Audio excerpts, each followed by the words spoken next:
Hey everybody, it's Heather Kate with Peacock and Paisley. I'm the spiritual coach for the creative soul, and I wanted to talk a little bit today about grief and how sneaky it can be.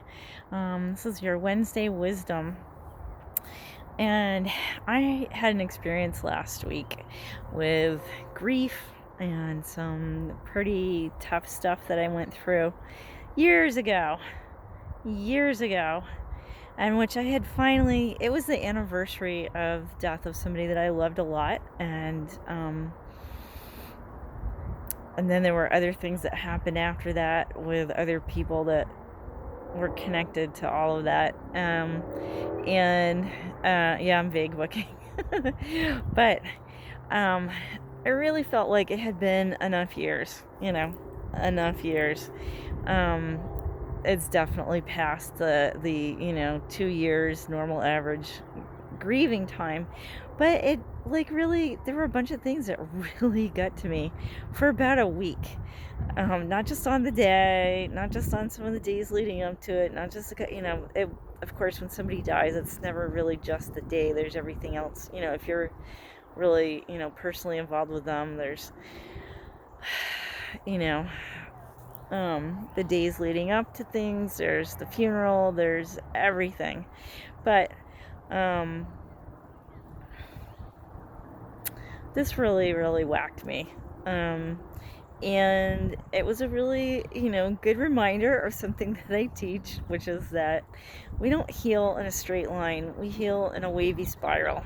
So it may seem like you're revisiting some things, the same topic over and over again, but as long as you're actually making some progress each time, each go round, that means that, you're healing and you're progressing. Um, and the other reminder with this was that, well, okay, so this sucked. I wasn't happy to be experiencing this stuff again, but at the same time, it also indicated that I had healed some other things, which made room, kind of like, pulling off a bad scab or a band-aid.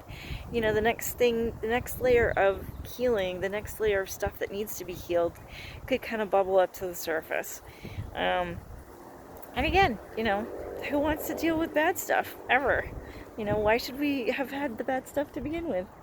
Um, but uh, but it's all okay. It's all good. Well, this was. Death is a part of life, if you.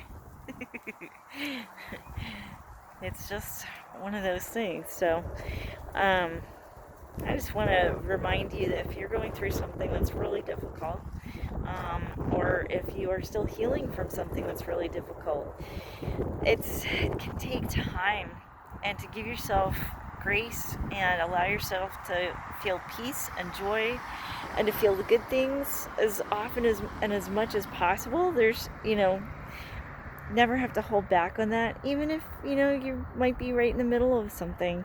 It's okay. Let yourself feel the good things. Let yourself feel. That's the most important part. Your feelings are valid. Your emotions are valid. Your intuition is really critically important. So support it, and one of the ways you can do that is to act on it. So when something comes up for you that, whether that's fear or whether you have the intuition to do some odd little thing, something that seems really strange or that goes against advice that other people have given you, you've got to follow the intuition that's right for you. So I hope that you're doing well. I wish you many blessings and lots of peace.